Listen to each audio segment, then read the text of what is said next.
Hello, everyone, and welcome back to Randy's Old Time Radio Shows. Tonight, we present for your listening pleasure Screen Directors Playhouse. Originally broadcast February 6, 1949, tonight's episode is Hired Wife, a spirited tale where business meets romance as a savvy secretary agrees to pose as her boss's wife to help him secure a major deal. But what starts as a clever ruse soon stirs up real emotions. Keep your heart ready. This one may blur the line between strategy and sincerity. From Hollywood, the NBC Theater presents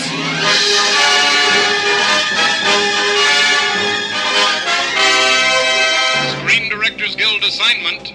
Production, Hired Wife. Director, William Seiter. Star, Rosamund Russell.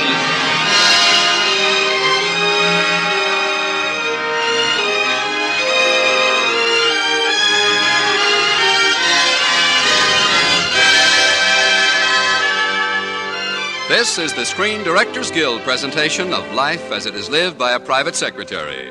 The comedy Hired Wife, starring Rosamund Russell, and introducing the director of the film, William Seiter.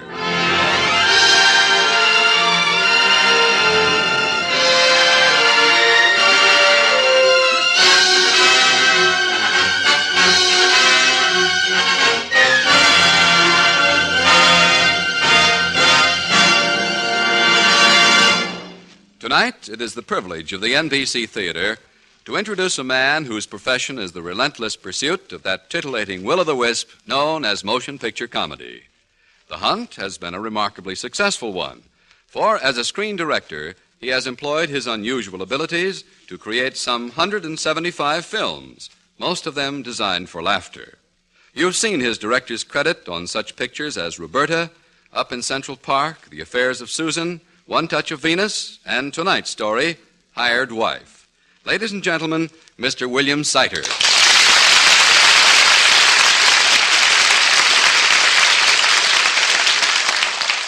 Thank you. About 25 years ago, when I was working as an actor in a motion picture comedy, my director became ill. Somehow the word got around, let Seiter finish the film. That's where they made their first big mistake. They've never gotten me out of the director's chair since. Why? It's simple. I like making comedies. I like making people laugh. What do they laugh at? Well, maybe after another 25 years of directing, I'll know for sure. But for now, all I can do is guess. For instance, I took a guess on a story, Hired Wife, and a character named Kendall Browning, a private secretary. Rosamund Russell seemed to be a natural for the part. Kendall Browning was employed in New York by Stephen Dexter of the Stephen Dexter Cement Company.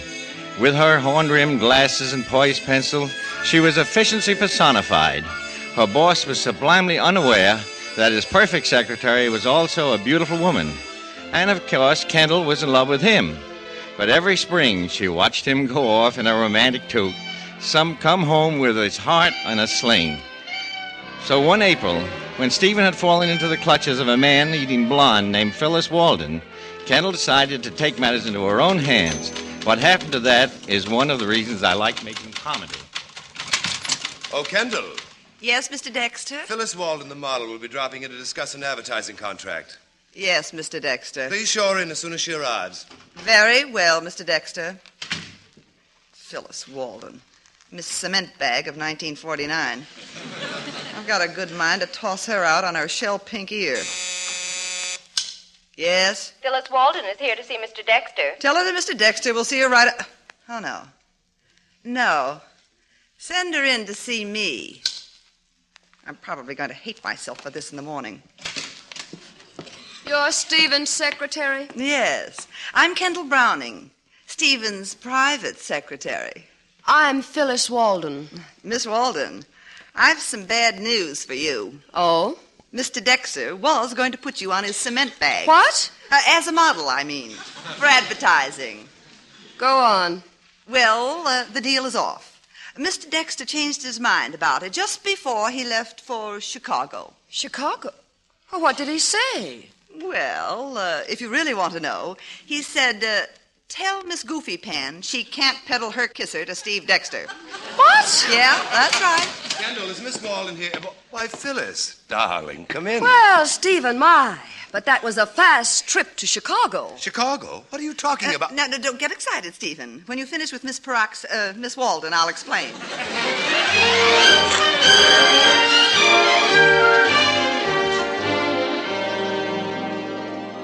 I still can't understand what made you say those things to Phyllis Walden. She was so upset I had to take her home. Phooey. What? I said phooey. Now, that's a fine attitude. It was for your own good. Every spring, your young man's fancy lightly turns to thoughts of man-traps. 2 years ago, it was that Hoboken redhead. Last year, it was Never mind. Phyllis is a lady. Huh. Kendall, you're my right hand. I can't run this business without you. But stay out of my private life. All right. I'm tired of doubling as a nurse for a juvenile delinquent anyway. Kiddies, end of round one. Come in, Roger. Either of you want a good lawyer? My secretary here objects to a young lady of my acquaintance. The great love of his life. He saw a picture in an advertisement for a new model automobile and went all gooey. Yes, I did. He was fascinated by the automatic rumble seat. If you kiddies really want to fight, save it for the board meeting at the General Cement Company. Oh, that's right, Stephen. We're due there in half an hour. Those cutthroats are sore at you, boy. They'll pull every legal trip in the book to get you out of business. Get to your notebook, Kendall. Right away. Come on, Raj, and sharpen that keen legal mind. We're going to need it.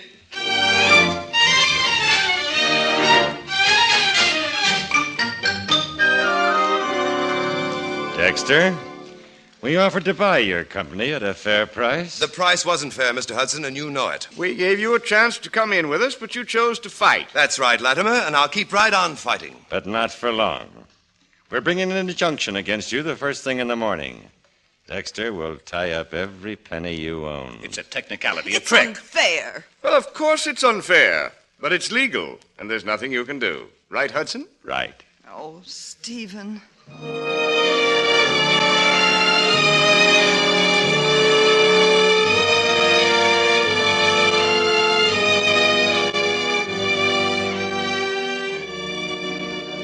Well, take a good look at the office. The Stephen Dexter Cement Company is on the way out. We'd better take home a few sacks. I hear they make good tents. Please now, Roger. Isn't there something we can do? No, they'll tie up every cent in your name. Too bad you aren't married. That's it. Stephen, you've got to get married. What? You mean him? Married? Sure. I'll put every last penny, every sack of cement, even your house, in your wife's name. Oh, there must be some other way. It'll just be a formality. After a few weeks, you can get a divorce. Stephen, it's a wonderful idea. All you have to do is find a girl you can trust. Someone who understands your problem. Someone close to you. Kendall, you're right. And you know who she is. Oh, Stephen. Come on. You'll have to be married tonight. You can't do that in New York, so you'll have to fly to Charleston. Oh, I'll have to go home and change my clothes. Why? For the trip. Why do you have to go? Stephen, who are you going to marry? Well, who do you think? Phyllis Walden. What? Now let's get busy. I'll make a list of all my property. Roger, draw up papers transferring everything to my wife. Miss Howard? Yes, sir. Get 2 reservations on the next plane for Charleston. And Kendall, go ask Phyllis Walden to marry me. What? I'd ask her myself, but I haven't got time. Oh, what do you want me to do? Drag her here by the hair of her phony eyelashes? Please, Kendall, I need your help. You don't need me. You need Dorothy Dix. Well, you know how to talk to another woman, Kendall. You can explain. Yeah, sure. Yes, I certainly will.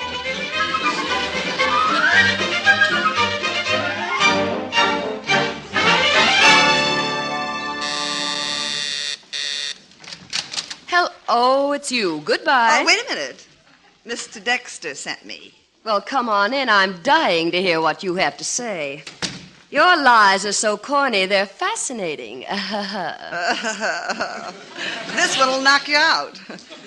Mr. Dexter wants you to marry him tonight. He does? Well, I hardly know what to say. Well, you might try a simple yes or no. Now, look, Walden. I'm not batting for Cupid. This is strictly business. Whose business? Yours. This can put you within spending distance of a very serious sum of sugar. Go on, I'm listening. Stephen will be waiting at the airport at 5 o'clock. Flying to Chicago again, I suppose? No, Charleston. How nice. I've never been married in Charleston. You must think I'm an awful dope, really, Browning. Well, I'm just telling you. Yes, wouldn't it be nice for you to go back to Stephen and say, that Walden number has a price tag, but I'm not that kind of a girl. Well, Stephen just told me to ask you. Tell him I'd love to marry him tonight, but my trousseau is in the laundry. All washed up, eh? Well, little Kendall has done her duty. I'll tell him, Walden. Brother, will I tell him?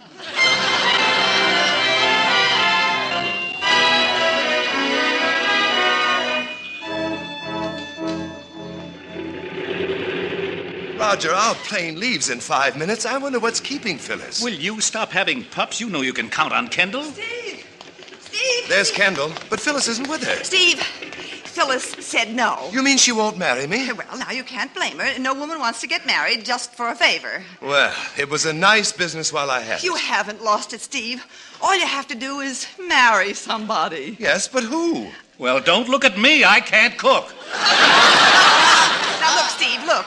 You've got to get married tonight. It doesn't matter who, as long as she's a girl you can trust. Steve, don't you know a wife when you see one? Kendall? Well, maybe she's busy tonight. Well, I really had planned to read another chapter of Little Women. Wait a minute. Now departing gate 5, Mr. Dexter. Kendall, what do you say? Marry me until this trouble blows over? Oh, and this is the romantic moment I've always dreamed about. Come on, husband, let's go. Happy landings. I'll be waiting at your house when you get back.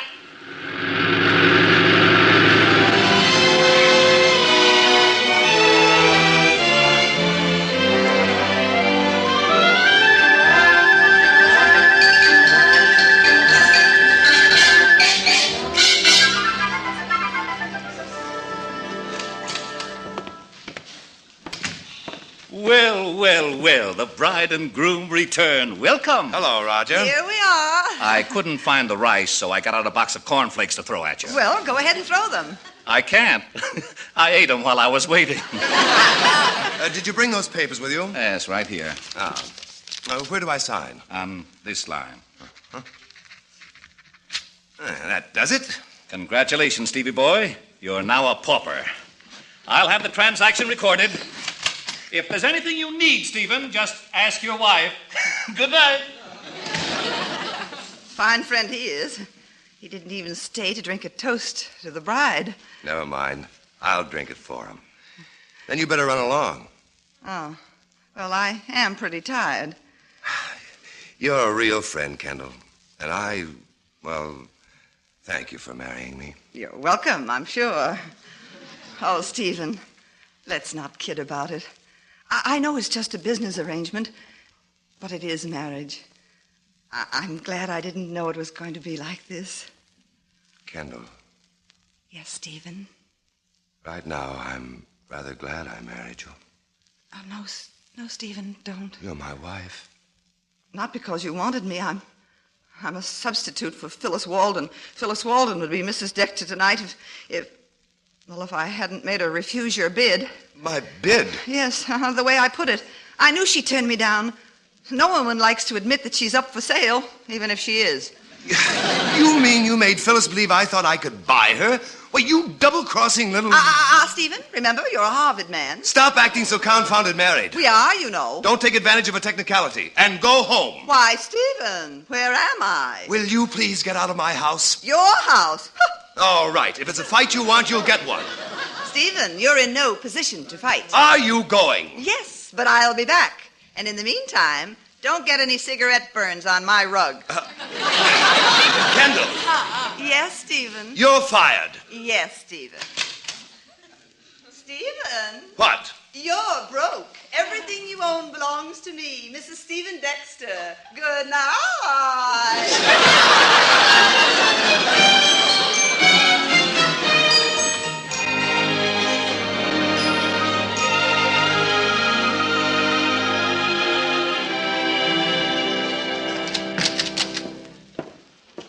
Good morning, Miss Howard. How's my favorite receptionist? Just a minute. Where are you going? To my office. You can't go in there. The boss is busy. Boss? Yes, Mrs. Dexter. Well, It's locked. it can't be locked. She can't do this to me. She did. If you want to see her, I suggest you call later and try to make an appointment. Kendall! Kendall! I'll get in if it takes me all week! Kendall!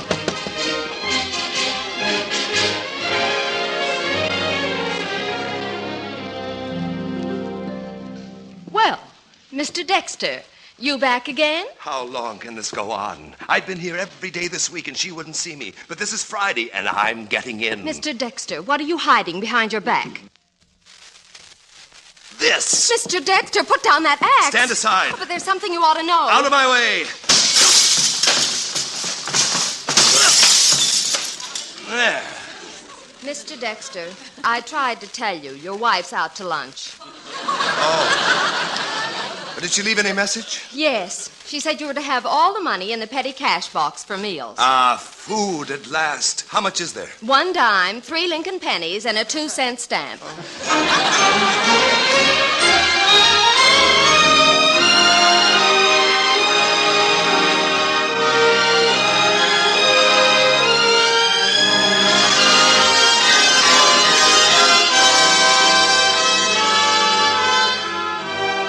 You are listening to the Screen Directors Guild production of Hired Wives, starring Rosalind Russell, with Carlton Young as Stephen, and introducing the director of the film, William Sider.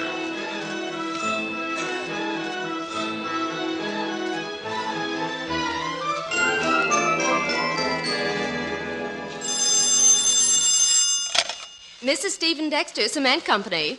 Mrs.? She changed the name. Oh, is Mr. Dexter there? Yes, he's been in the outer office all day. What's he doing out there? No desk. Oh. Oh, well, let me talk to him. It's Roger Van Horn.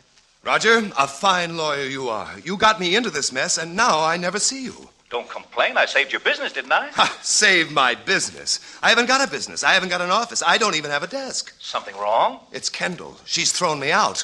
Your own wife? My own sweet, darling wife. Well, maybe you don't treat her the way a wife ought to be treated. I've tried, but I can't get close enough to kick her. That's not what I meant. Have you tried being affectionate? Affectionate? With that water cooler? Try it. She just wants a little romantic attention. You go in there and I'll be right over. All right, I'll try it. I'll walk in there and say, Kendall, I want to talk to you. Kendall, I want to talk to you. Very well, Stephen. I can't go on any longer. How can I see you like this every day, cold, detached, unemotional? But isn't that the way you wanted it? Yes, at first. But now I know you're more than a secretary. You're a woman. What are you driving at? You're a desirable woman. You shouldn't be scorned. You should be loved, kissed. Stephen, what's happened to you? Kissed like this. Oh, darling. Stephen, I just dropped by to... Oh, kissing your secretary. How nice. Phyllis. Oh, hello. What's new in the woodwork? Stephen, I'd like to talk to you alone when you're quite through kissing your secretary. I am not his secretary. I'm his wife. Is this true, Stephen? Yes, Phyllis, but it's you I love. Will you marry me? Oh, nice talk from a bridegroom. I swear my wife means nothing to me. You traitor. She's just a business arrangement. There goes your allowance. I'm not going to live with her. You're not going to live, period. I won't even talk to her. All I want to hear from you is a death rattle. It was you I wanted, Phyllis, right from the start. Well, you can start right now and take her with you. Ha! I wouldn't have him if you served him on a silver platter with an apple in his mouth. Well, what are you waiting for? Here's a nickel for the apple. Now beat it.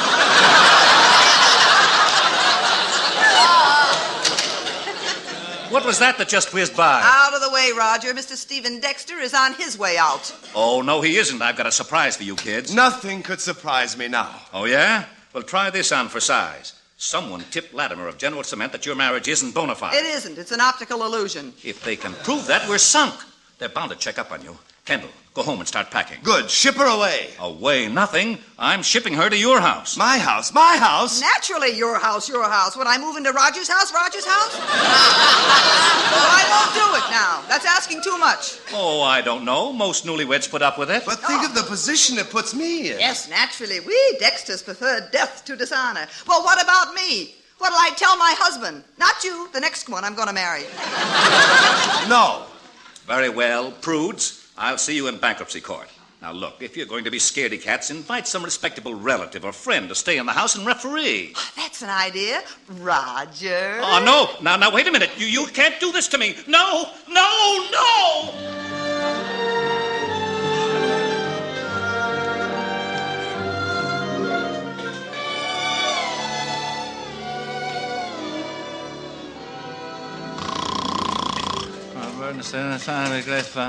Oh, for Pete's sake. Roger. Roger! Can't you stop that snoring? This is my home. Why do I have to sleep in the guest room with you? Because Kendall's in your room. What? And I'm your chaperone. Roger. Please. Please, Roger. Stephen, answer the phone. You answer. It's your house. Don't be calling me at your number. Oh, well, all right. Hello? Hello, Dexter. Yes, who's this? Let me speak to Mrs. Dexter. Who? That woman you're supposed to be married to.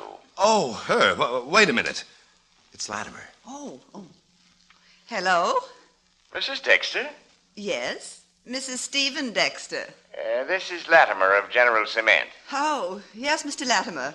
How nice of you to call. What can we do for you?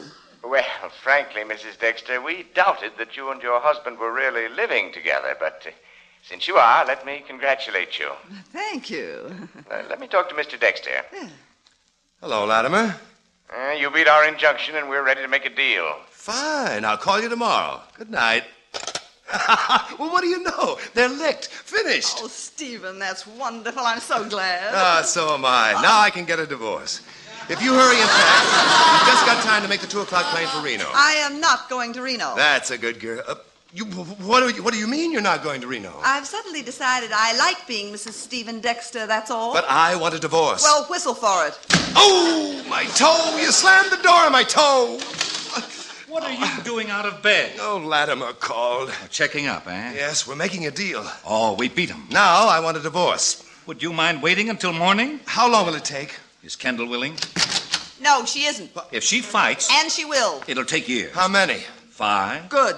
Your best bet is to disappear and be given up for dead.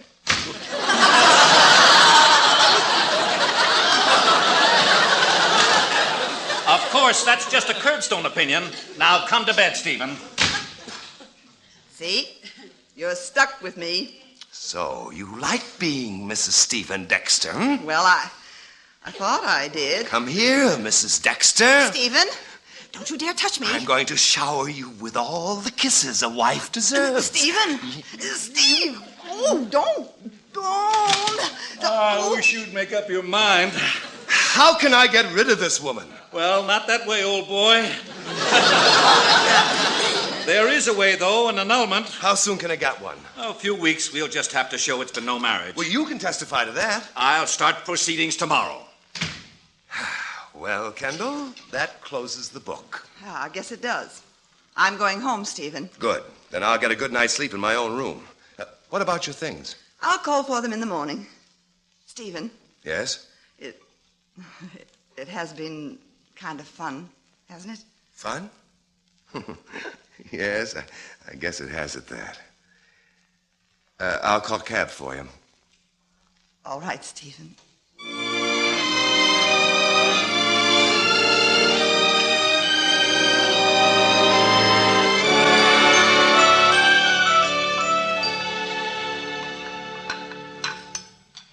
Good morning, Roger. Lovely morning for an annulment. Yeah, only there won't be any annulment. And what is that remark supposed to indicate? You can't expect me, an attorney, to testify that you slept in your own bed last night. But I did, in my own room. Kendall went home. She did? She did. Oh, that's probably her now. Come to pick up her clothes. Good morning, Stephen. Morning, Kendall. I was just talking to Roger here. Can you beat it? He refuses to testify in our annulment because he thought you were in my room last night. He did? Yes. Oh, he did? Well, isn't that a scream? He still doesn't know for sure, does he? Oh, you wouldn't dare. Oh. This is blackmail. So, Kendall, where were you last night? Go on, tell him. You went home and stayed there. I went home and stayed there. That does it. A barefaced lie if ever I heard one. My best friend stabbing me in the back. Leave your back out of this. Oh, there's the door again. Phyllis. Stephen, dear, I just couldn't wait to come over and straighten out our misunderstanding. Oh, what's she doing here? Having breakfast with my husband. Phyllis, darling, I can explain. You see, Kendall was sleeping in my room, and I couldn't sleep with Roger because he snored. Oh, it's all right, Stephen. Don't bother to explain. You win, Walden. He wants you. I quit. And for your information, Roger, I did spend the night at my apartment. Well, that's that. Will, somebody pass the sugar? Oh, shut up. Well, now what's the matter? There goes the best secretary a man ever had. Oh, there are lots of secretaries. Not like Kendall's. Stevie boy, are you sure you aren't in love with Kendall? Roger, I've been deserted. My wife walked out on me. Now, why in the world would she do a thing like that? Oh, you big dope. You've been crazy about her all along. Good Lord. I'm in love with her. Well, go get her. What are you waiting for? That's what I'm going to do right now. Kendall! Kendall! Don't shout, dear. I'm right here behind the door. Oh, darling. How could I ever let you go? Really, Stephen, you never had a chance. Kendall, will you marry me? But we're already married. Oh, yes. Well, let's go back and kick that chaperone out of our house. Yes, darling. What do we need with a chaperone?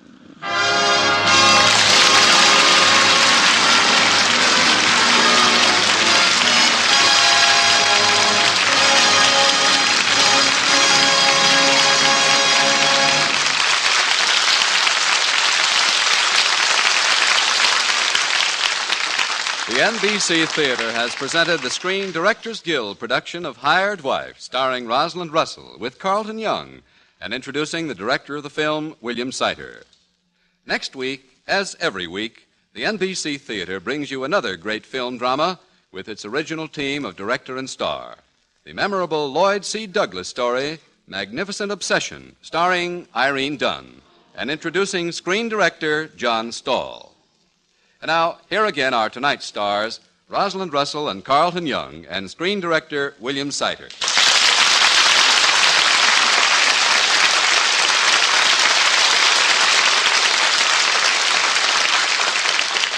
Well, Bill, as a motion picture director, now what do you think of radio? It'd be a great invention, except for one thing. Yes? Well, what's that? Microphones. I'm scared to death of them. Listen to that, Carlton. He was an actor when they used to turn out a whole complete picture in 1 week, and he's afraid of microphones. It's so simple, Bill. All you have to do is talk. Okay, I'll try. Ros, let's talk about your last picture, The Velvet Touch. I thought No, probably... Bill, no. If we're going to talk, I have something else to say. Often the public isn't quite aware of the immense part that you and the rest of all the directors play in motion picture making. You might be a little scared of the microphone there in the studio, but on the set, no one knows better than I what a fine showman you are, lending your talent and experience to actors and actresses and all the others concerned with the picture. Thanks, Bill. You are a great guy, handling one of the toughest jobs in films.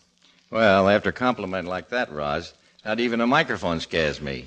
Here, let me get closer to this thing. I'm going to start to talk. Another thing about radio, Bill, it runs on schedule. There's only time to say one thing. What's that? Good night. Night, Roz. Good night. Good night, Bill. Good night, Ros. And good night to you, Rosalind Russell, William Seiter, and Carlton Young.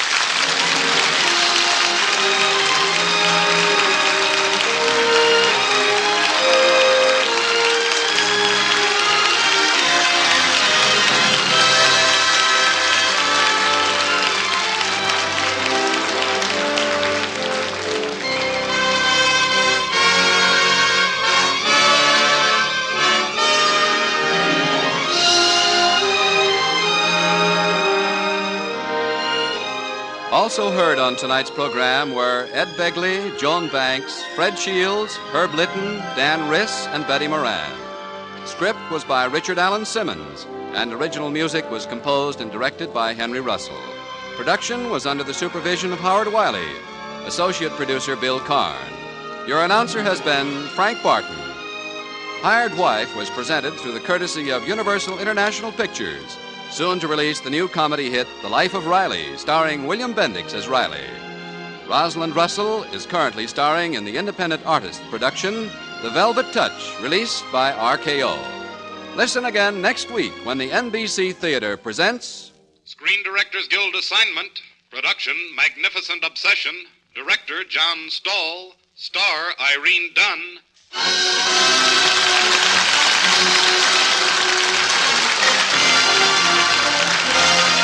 The Screen Directors Guild program comes to you from Hollywood. This is NBC, the national broadcasting company. Well, folks, that's all for this episode here on Randy's Old Time Radio Shows. Now, bringing these golden oldies back to life takes no small amount of time and effort from our good friend Randy, cleaning up the audio, converting the files, and making sure each show has the best audio possible.